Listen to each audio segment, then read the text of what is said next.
Market tayo mga kainday. At eto nga ang lulutuin ko mamayang gabi. Si amo ang nagsasabi kung anong lulutuin ko kada dinner. At eto nga ang papaluto niya ngayong gabi.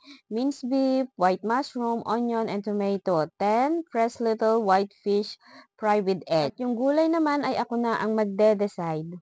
At pak choy nga ang napili kong lulutuin mamayang gabi. At nagpakilo na ako ng pak choy. 1 kati nga pala ang binibili ko.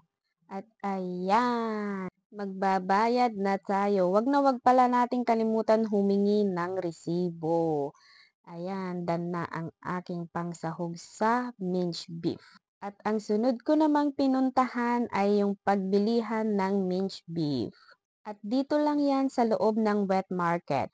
At ayan nga, madaming bumibili at hindi tayo pwedeng sumingit. At ganito dito sa Hong Kong guys, hindi pwedeng sumingit. Dapat makipagpila ka. At $50 lang pala ang binili ko na beef at pinamins ko na para hindi na ako agtad-tad balay damdama. Ayan, ayan ang $50. At ang sunod ko naman pinuntahan ay yung Little White Fish. Ayan yung sinasabi ni amo na Little White Fish. At half kati lang yung binili ko. At ang half kati nila ay $32 naman. Ayan nga, isinusupot na niya ang aking binili. At wag na wag din kalimutan humingi ng resibo.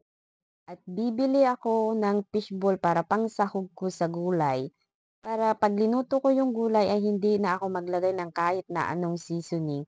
Ay tano kagaminti mang pananaman kaday di gulay no kan tano na imimas. Isuti kay ayo ni amo ko. Squid ball at saka fishball lang pala ang binili ko. At ayan, tapos na ako sa market kaya gala-gala muna si Inday. Lakad-lakad sa tabi-tabi kahit walang pambili.